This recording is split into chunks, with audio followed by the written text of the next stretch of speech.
Okay, hello everyone. One of the things that we hear from advisors who haven't been trained in generative AI use often is they worry that the copy or whatever that they produce with AI is going to sound generic, right? Just like that of what other people, other advisors are creating. And one of the things they quickly learn when they are trained is that this worry is totally unsubstantiated once you learn some things about effective prompting. And of course, one of the key elements of said effective prompting is defining a role. And that's what we're going to be discussing today. I'm joined by Sean Bailey, Horse's Mouth Editor in Chief and the leader of our Advisor AI training programs. Sean, welcome. And to help paint the picture here, I know you have a story about an advisor's monthly client letter that perfectly captures why role comes first. You want to share that? Yeah, and this one really struck me because writing a monthly client letter is a fantastic marketing communications tool, and hopefully more advisors will be getting into doing it because now it is more accessible, more doable than ever before. But anyway, this story really struck me. An advisor I knew had started to experiment with AI, and he said, "Look, I'm wanting to write my monthly client letter." And the topic is market volatility. And the AI was fast and clean and grammatically correct, but it just it didn't sound like me. And so when I asked, I said, okay, well, let's take a look at, what was your prompt? How did you get going with this? And his entire prompt was write a client letter about market volatility. All right. That's it. And, sure enough, the output is going to be generic, something that, could have been written, um, by a corporate PR department or an intern that was just, trying to, pull things together. So I said, look, let's try this again.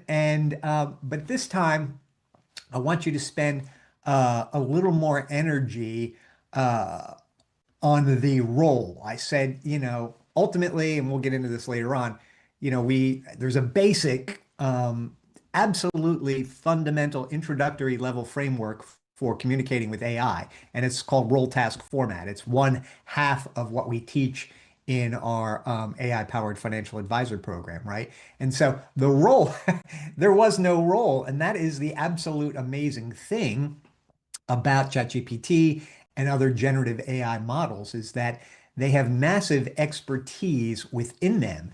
And so you need to guide them and steer them in the direction that you want so that you get a robust response. You need to invoke that expertise. You need to describe who it is you want the AI model to act as or be, as in you are, right? And so I said, look, this is way more detailed than you probably would do normally, but uh, uh, you have to have a role. So I said, try this. Act as a CFP with 25 years experience who has guided clients through five major market downturns and is writing to long-term clients who trust you, but who are feeling some anxiety about their portfolio. Okay, so we just there in about 2.5 sentences, probably 35 words, um, we we're telling the AI in your universe of probabilities, um, go to the portion where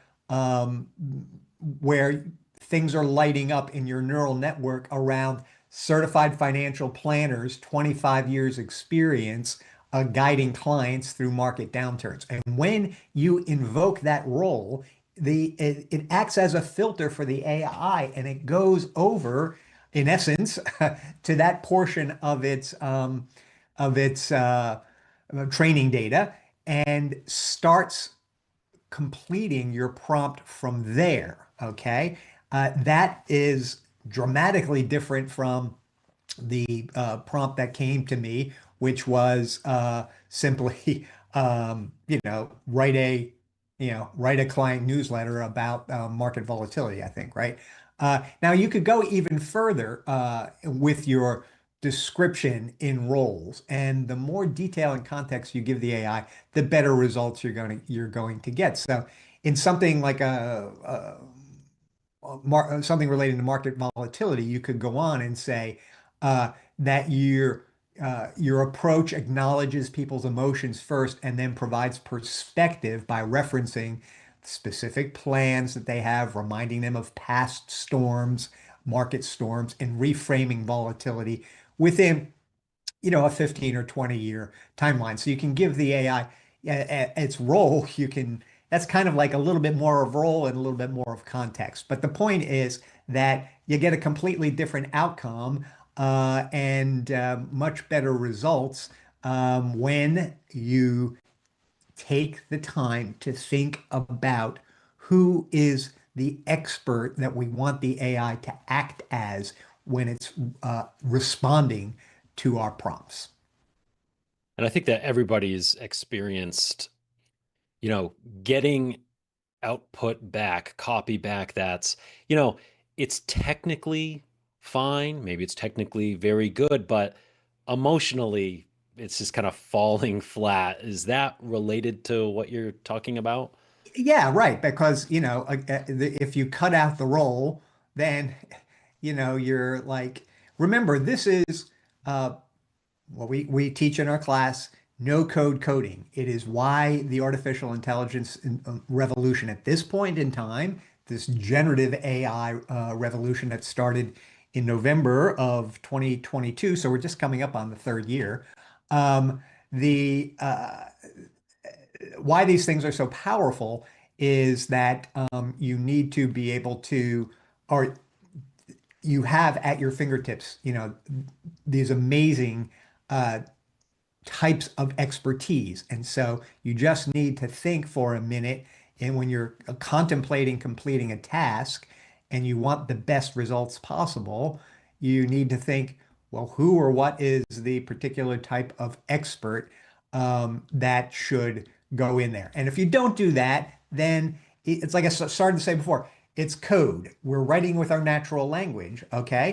And so when you say write a client letter about market volatility, that is the task, okay? But you've left off invoking the role.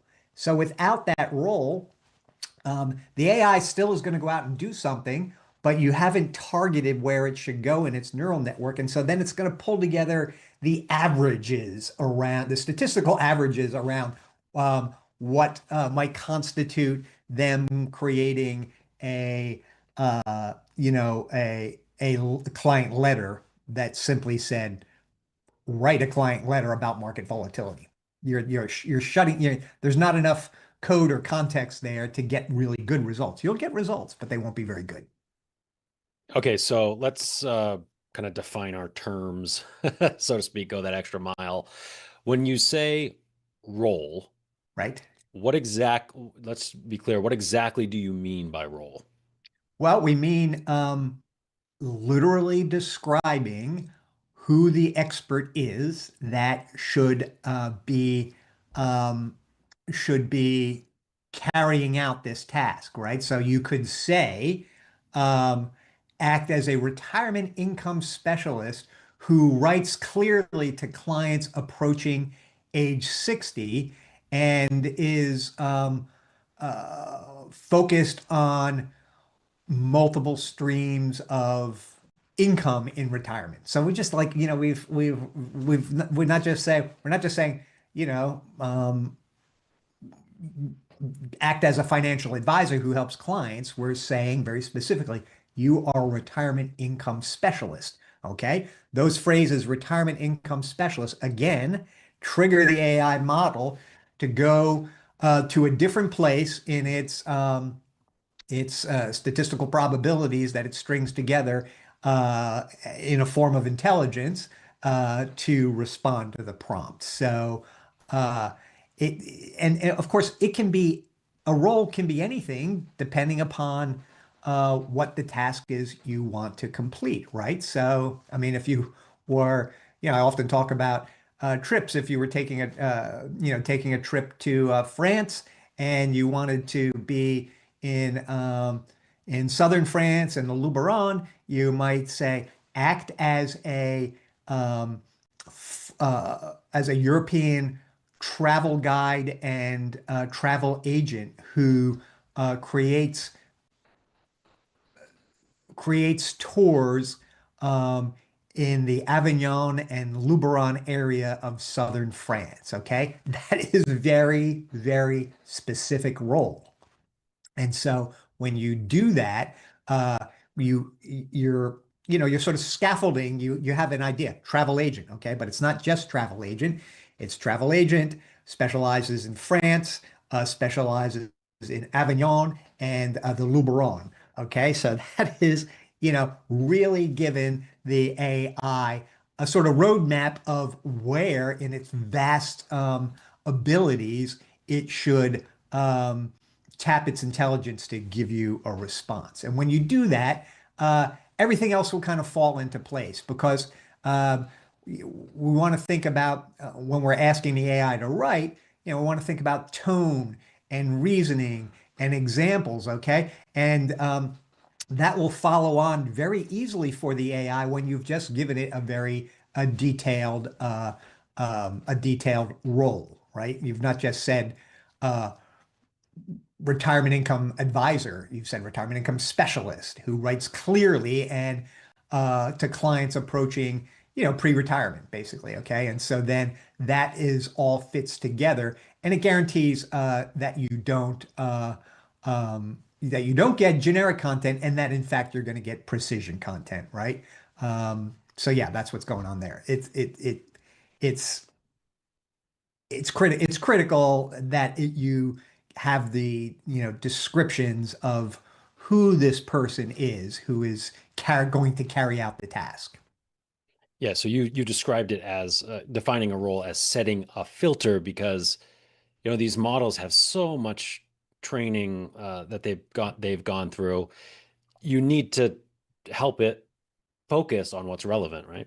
Yes, absolutely. So, for instance, I work on marketing copy from time to time, and to me, having studied it for 30 years, some of the most effective copywriting, marketing copywriting, was really kind of developed, in the 70s and 80s around direct response marketing. That's where they were using direct mail to sell investment newsletters and other information products.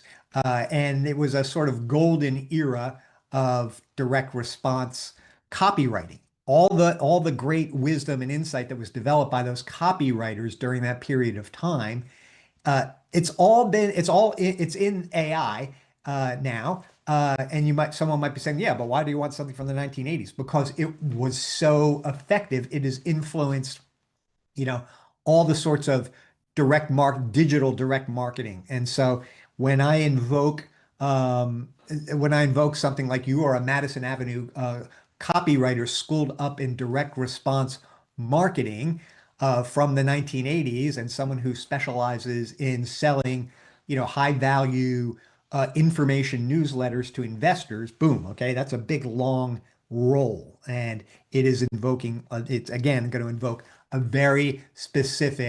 um, very specific response, and it is acting like a filter. It's blocking out all sorts of other things and going right using it with that role. It's like a radar. It goes exactly where it needs to go within its training data, or within the training. There's not real training data there. There aren't copies of Madison Avenue copywriters writing. It has been trained on it and it has been cut up into statistical probabilities and little bits of information. So when you say Madison Avenue copywriter from the 1980s, boom, it uses that information to pull these semi-magic that's going on with its numbers and probabilities that then is translated into writing on the screen that we all look at and say, wow, that seems to be very intelligent. So anyway, it's acting like a filter. That's a key thing for sure. Okay. Do you have some examples of some effective, strong roles that advisors could put to use right away and kind of see the Yeah. power? Yeah. Let me go ahead and can you give me the share here, Oh, Doug? yeah, yeah, absolutely. Should be good now. All right. Okay, so yeah, so here's one on client meeting prep, and I've expanded on these roles, the description on these roles, partly to give our viewers and listeners a kind of show you exactly what we're talking about. Okay, so the first one is client meeting prep. Client meeting prep is a fantastic use of AI. It's something that we teach in our AI-powered financial advisor program. We spend more than one session on it. And it's just very powerful. And when advisors suddenly realize, oh, you mean I've heard about using AI to help summarize the client meeting, which is true and great and fantastic, and that's a whole other topic. But this is about engaging the AI before you have a meeting with a client. Okay, so let's just look at this example role. Okay, the role is estate planning is the topic, right? Act as an estate planning attorney with 20 years plus experience specializing in family trusts for business owners with net worth of over 5 million. You've structured over 300 succession plans and are known for explaining complex tax implications in plain English. Your approach prioritizes family harmony alongside tax efficiency, and you always consider both immediate estate tax concerns and multi-generational wealth transfer. You're licensed in multiple states and stay current on annual gift exclusion changes and portability rules. Okay, so that is very rich, and that's just the role. All right. Now, in reality, listen, we're trying to get people to just go from act as an estate planning attorney, bing, bing, bing, help me do this, this, and that. And what I'm saying, stop, not just an estate planning attorney, but one with 20 years experience in family trusts who works with business owners who have a net worth of over 5 million, and you have done it you've created succession plans more than 300 times. Okay. That is the kind of information you want to add on to your role. So it's not simply, a two-word description of that you would get from the Department of Labor on, various professions. You are putting meat on the bone so that we can have a very clear idea of exactly what type of estate planning attorney you are. So that is, an example for a client meeting. Now, suppose your firm is having some sort of big initiative in your community, and you're putting on some sort of personal finance event or whatever. The point is that you're writing a press release, or someone on your team is writing a press release to send to the local papers and the radio and TV, to get some publicity around something that you're doing. Okay, so you don't say write a press release about bing, bing, bing. Instead, when we talk about the role, we say, here's what we would do. Act as a 15-year veteran journalist who covers the community finance beat for a regional paper with 50,000 subscribers. You've won 2 state press awards for making financial literacy stories accessible to everyday readers. Now, I'll stop right there. That's halfway through my robust example here. But that is just so much more information for the AI than simply saying, write a press release. We're saying, all right, you're a journalist specializing in finance, writing in a community. You've won a couple of awards on financial literacy. Okay, bing, that alone right there is just so much better. It's going to give you so much more detail. Okay, and then the prompt goes on. Your style balances newsworthiness with educational value. You know which angles editors love and which quotes make readers care. You understand that most readers have basic financial knowledge, so you define jargon and lead with benefits, not features. Okay, so that's before we even get to saying what the task is, where you would then reveal to the AI, well, we're writing this press release. What's the press release about? All right. And so that's another example. Now we get on to marketing.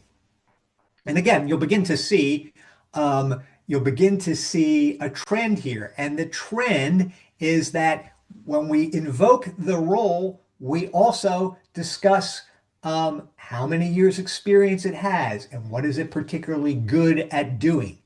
Now, that's not implied when you just say act as a creative director or act as a veteran journalist or act as an estate planning attorney. When you layer in all these specific details, that is just, that's mana for the AI model. Okay. So this one on marketing says act as a creative director with 12 years at a top tier New York agency specializing in financial services campaigns for firms like Schwab and Fidelity. You've won 3 Clios for making investing feel approachable rather than intimidating. Your signature style is conversational headlines that sound like advice from a savvy friend, never condescending, never too casual. So you can see right there, we're really giving the AI a lot of description that it can then more or less ingest and then go and use it as the energy from us that it then takes to go out into its neural network, put these things together, and then print back to the screen what it is you ultimately ask for in the prompt. And again, I only read you about half of it. And additionally, it goes on and says, "Oh, you believe the best financial copy passes the would I text this to my sister test. You know financial compliance rules, so your creative never over promises returns or makes guarantees." That's a very good additional prescription to put into the role, right? And so, yeah, that's a good one. And then the last one, workshop video. We say, act as a certified financial planner with 18 years experience who's also a trained adult learning specialist. Now, let me stop this for a second because this is what we call a compound role. We're invoking more than one type of expertise. We're invoking certified financial planner with 18 years experience and somebody who's an adult learning specialist, an entirely different field. Okay. And then we go on to say, you've taught over 200 retirement workshops to pre-retirees aged 55 to 65 with varying financial literacy levels. Your teaching philosophy: use real life scenarios, avoid jargon spirals, and repeat key concepts 3 different ways.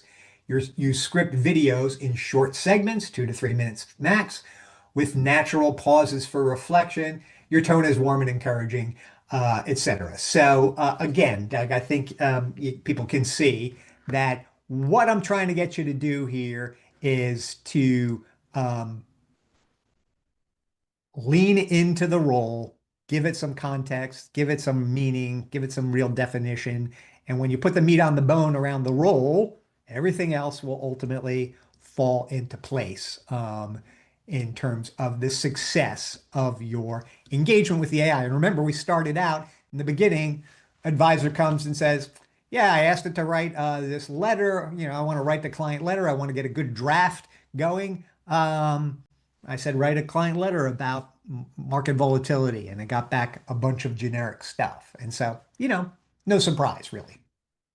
Yeah, and try this out for yourself, and you'll see you can see for yourself the difference in the outputs you get. Okay, so I know that role is the first aspect of a prompting framework that you've developed, Sean. You want to quickly walk us through that framework? Yeah, the framework that we use with there's a lot of frameworks that have been created in the last 3 years as people, it's very funny, not funny, but it's amusing to me at some level. we're coming up on the third year of generative AI. And for the first year or more, um, the large companies, they put out no guidance at all. There were no user manuals or anything, okay? And but there were academics that were working in the field, and so there were all sorts of different types of frameworks for structuring your prompts, okay? And this is the prompts are really important. The frameworks are important because in essence, this is the code that you're running the compute, you're asking the computer to run on, all right? And so uh, we've taken under our wings the role task format introductory prompt. The reason is that I felt like this one would make the most absolute clearest sense to financial advisors. And so that's why I've leaned into the role task format. And in our class, we teach role task format, basic fundamental introductory prompt.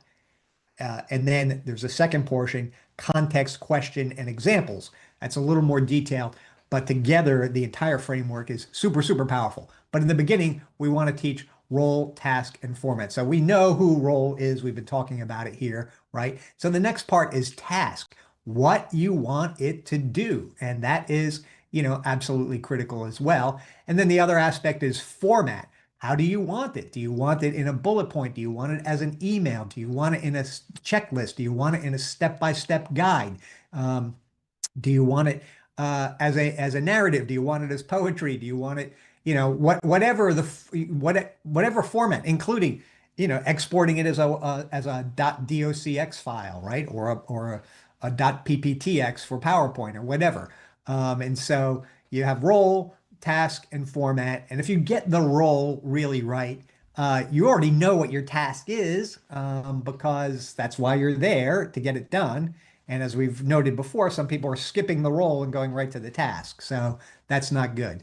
And so, yeah, that's, role acts as a lens, task acts is the direction you're giving it, and then format is the output or the result. And so those three things for someone who's just getting started, including those three things in your prompt, which probably could be anywhere from, 15 to 45 words or something like that. Could be two, three sentences to get started.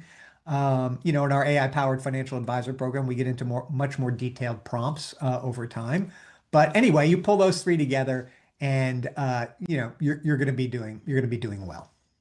Okay, and to just underline it, without a clearly defined role, you're kind of just hoping that the Yeah, AI right, guesses right. right. People just throwing it out there, and that's no good. It's throwing it out there and seeing what sticks. And uh, the other aspect of all this is we get 25% of financial advisors who are power users. They're using AI every single day, and that's fantastic.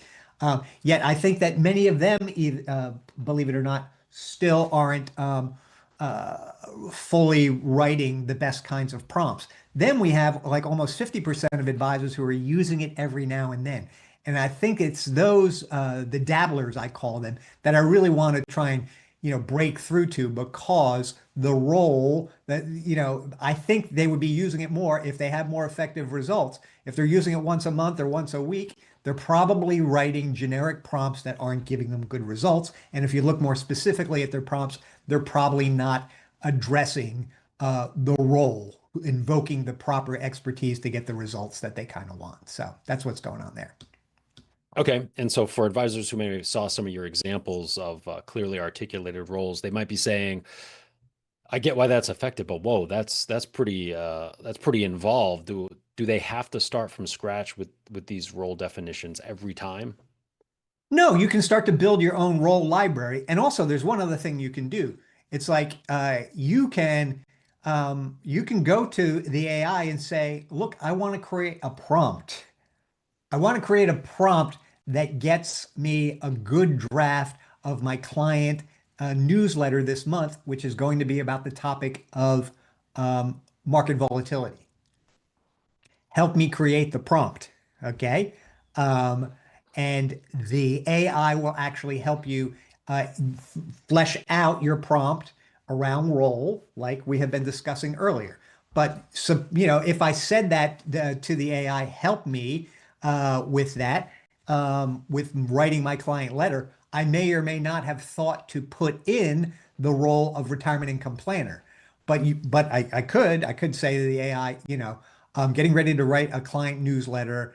Actually, Doug, should we go ahead and go live and try one little quick thing here? Um, let's go to, I'm going to share the screen again here, Doug. Okay. How are we doing on time? We've been going about 26 minutes or so. Oh, okay, that's good. Hold on. So the original prompt was write a client letter about market volatility. Okay. So I'm here with ChatGPT. Uh, I'm not so sorry. I'm not seeing it come yep, up. yep, yep, yep, yep, yep, yep. Sorry. Thanks for catching that. Live demo here, folks. We don't know exactly what's going to happen, but I have a good hunch. We So, got you now. We got you now. okay. So the original basic prompt was write a client letter about market volatility. All right. Now what I'm going to say is help me write a prompt to write a client letter about market volatility, and I want the role to be a retirement income specialist. I'm going to say, help me write a robust prompt. Okay, so robust. All right, so let's see what happens here. And there are a variety of other ways to do it. But okay. ChatGPT comes back and it says, act as a retirement income specialist and certified financial planner who helps clients and maintain calm and perspective during periods of market volatility. You write with warmth, clarity, and confidence, always connecting short-term market events to long-term retirement income planning. Okay. Uh, my AI model, because I do all my work in here, it knows all about role task format, context examples, and questions. And so it went down that. I'm not going to go there. Right now, I just wanted to show people that you can go to AI and ask for assistance in your creating of a prompt, basically. So. That's the story there. Yes, but what other ones? So you could create a prompt library and, retirement income planner, tax strategist, estate planning attorney, uh, client communication writer, compliance reviewer. Those are some examples that you might find are things that you use time and time again.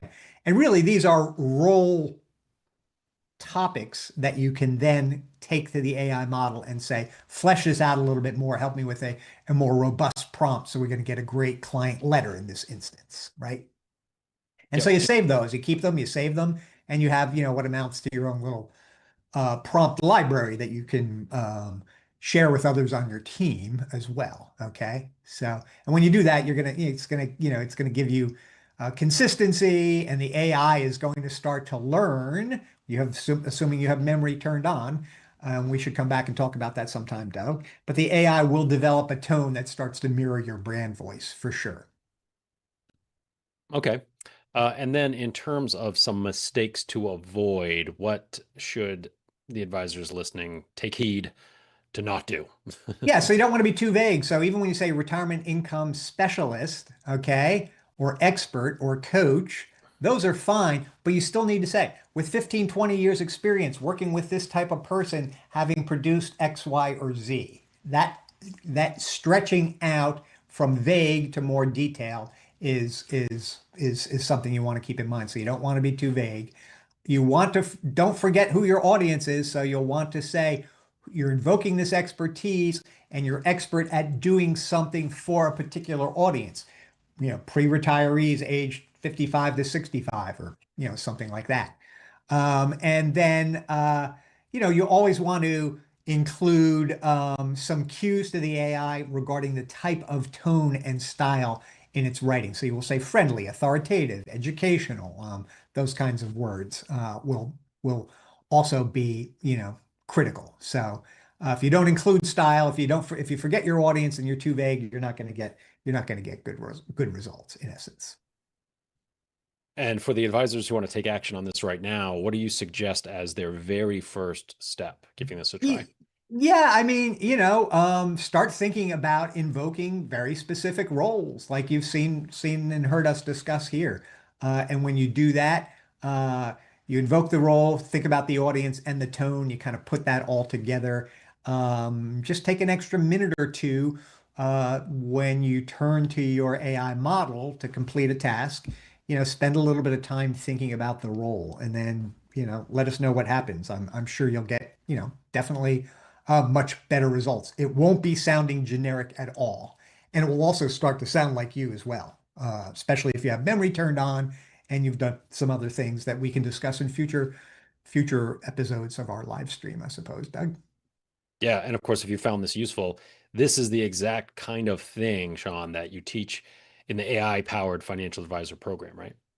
Yeah, we just started one last week. We have one more, the last one for this year. I think it starts November 19th. We meet 2 hours a week for 4 weeks. And we take you through understanding ChatGPT and the other generative models. We take you through, detailed look at how to structure prompts and how to properly communicate with the AI models to get good, robust answers. Then we go on from there. We do a whole day on client engagement. Then we do in another week we do some on marketing, and then in the final week we kind of pull it all together and uh, actually end up creating a very interesting uh, note summarizer GPT. But anyway, I don't get into all the details, but people love it.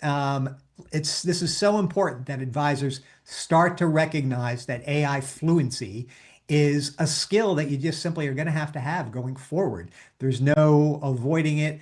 Things are really moving very fast in this space, but the things that we teach are the sort of the evergreen fundamental principles and pillars of learning and understanding how to communicate with the AI models as they get more and more powerful and able to do more and more things. So you want to have this as a baseline skill set.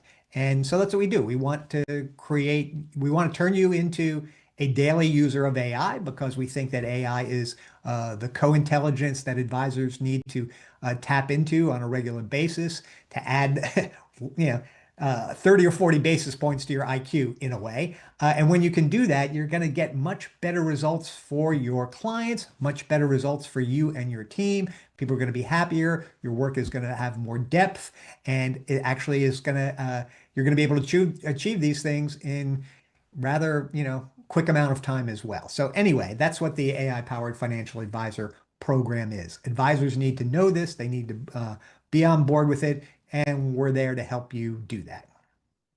Okay, great. Thank you so much, Sean. And for every advisor watching, before your next prompt, spend some time thinking about a role and answering the question, who exactly do you want to be answering that prompt? So thank Yep. you so much for your time and attention. Have a great rest of your day. Take care, everyone.